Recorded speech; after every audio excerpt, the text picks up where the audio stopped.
Do I have a purse video for you today? I am going to be showing you the 3 bags I'm taking out from the back of my closet, brushing the dust off because the hobo bag is back. Of course, we can thank Paris Hilton for many things, but the velour tracksuit with the little underarm bag was so hot in the early 2000s. And so of course, I mean, we're sitting here like honestly almost 20 years later at this point. So it's like, let's bring that back. I mean, what other direction do we have to go? We've done the 2-strap for years. We've done the totes for years. So I want to kind of pull back out of my closet 3 purses I am just so excited that I kept because it's time again. So let's start my YouTube channel doing purse reviews for you guys, which you all loved. However, Amazon contacted me and asked me to do some style for them. So I also wanted to show you this part. My Instagram followers love to watch me do my workouts, so I post those for them. Pinterest followers, they want to see home decor. We live in the Bay Area in California, so we have that California eclectic vibe.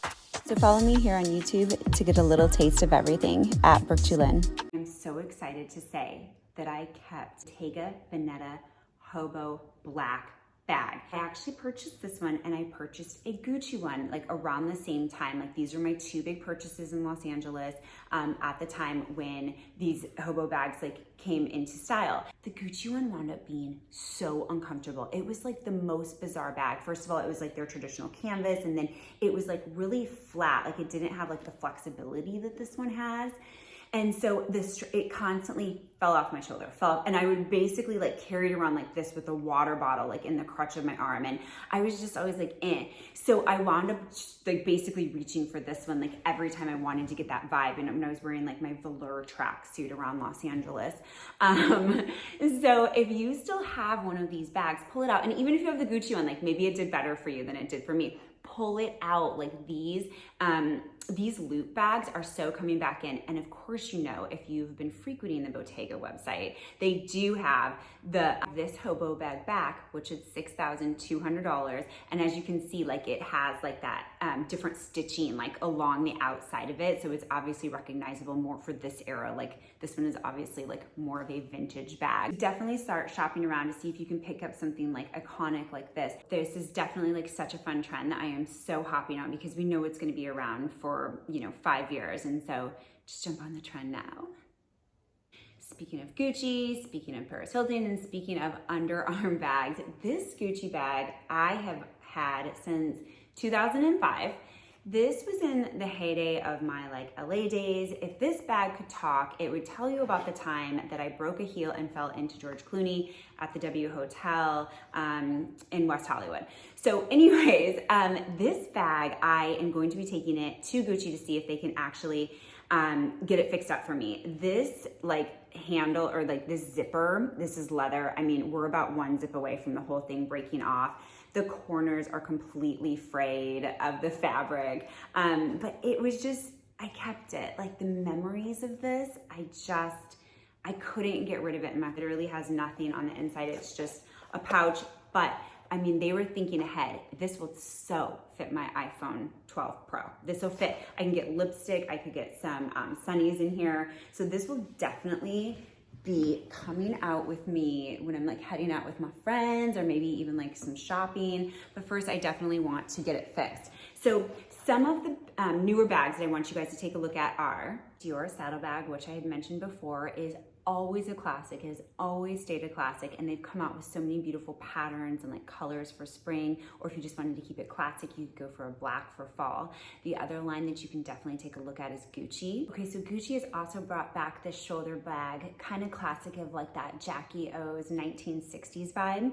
So this is another great way to jump on the trend because it can be worn like crossbodied, or it could be worn right over the shoulder. And they've updated like the clasping mechanism. It looks a little bit more industrial than what we've seen like with a lot of their bamboo closures or like that horse bit.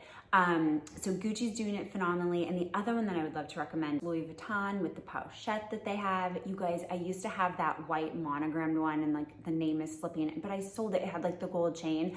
I was like, this thing's so colorful, and it's like seen it on so many people in like LA that I was just like so over it. And I feel like Louis Vuitton kind of goes down that route every decade or so, which I think that they're really hitting that again, where it's like, this is so overseen, like everybody has it, it's like knocked off at this point, they have too many bags in circulation, like it's just, I don't know, like I don't really get the appeal to it right now. But if you love Louis Vuitton, like they are gonna have like this look in this bag for you as well. So the last bag that I wanna talk about is my turquoise Prada blue tote. I've kept this. This one is not as old as the others. I think that this was more like maybe like 2010 to maybe 2015.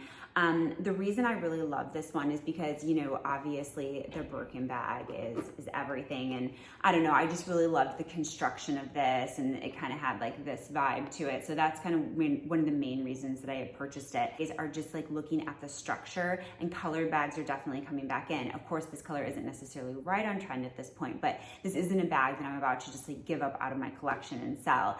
Great price point. Like I don't think they ever should have went the utility route that they went this last season. I think it was a little bit of a miss for their brand, but if they can have like a super stellar hit when like these little mini shoulder bags just like come out in like full swing in the fall. So this will definitely be one that I am going to be keeping, and might bring out every once in a while, like if I have the right outfit. But I still love the structure because we see like a ton of structure in the bags. And what's always so funny is because, you know, there's like hobo where it gets so slouchy, and then there's like structure, so you can just like really go any which way.